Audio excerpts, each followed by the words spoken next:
at heels. Interesting. Who's she? Si Helena po. Helena. Helena who?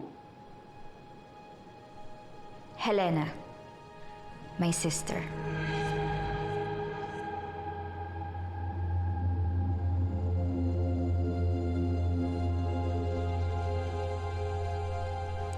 A few years ago, nabully po ako sa school. Sinaktan nila ako, kaya nagkapasa ako sa mukha. Graduation picture taking pa naman namin the next day. Pero iba talaga si Ate Helena. Papapa ka na lang, ha? Ang sabi niya, Alam mo, tayong mahihirap, masakit to. Kailangan magaling tayo lumaban sa buhay. Naiintindihan mo ba? Opo, ate. Loko talaga mga yun. Pag nahanap ko, ingungud-ngud ko din sila sa lupa. Tingnan mo. Tama! Tama, ate. Sige. Ay, tapos bibentahan ko sila nitong foundation mo, Yan, no? tama. Para gumanda sila. Tsaka dagdag pa ako. Tama, magaling ka doon. Ayan, ang Lana? ganda. gumawa rin siya ng makeup na safe sa sugat. At yun po ang naging inspirasyon ko sa Healing Helena. Isang liquid foundation na nakakatakip sa sugat. Made from aloe vera, kaya meron din po itong healing properties. At perfect sa morena skin ng mga Pinay. Hindi na tayo magtitiis sa mapuputing foundation. Love our own and heal our own skin.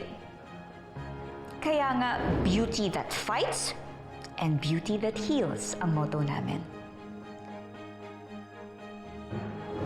From talo to panalo.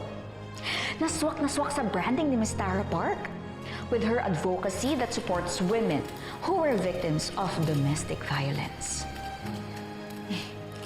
The Korea t-shirt line that partnered with her, naka 3 billion peso sales. Na kayang-kaya rin natin gawin sa Healing Helena.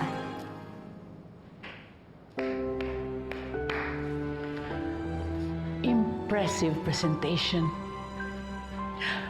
Mabuti na lang, nakaabot ka. Kahit medyo may nagpa-delay sa iyo.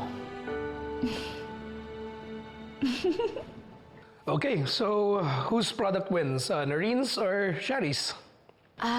Sorry po ha. Hindi po ba dapat Velma Beauty ang manalo sa lahat ng ito? What do you mean, Noreen? What's your point? My point is that people are buying because the girls in Velma Beauty are fighting through product innovation. And who wins? Velma Beauty. What I'm trying to say is, let's embrace the competition in the name of Miss Velma. Well, I agree with Noreen. Velma Beauty talaga magbe-benefit na to.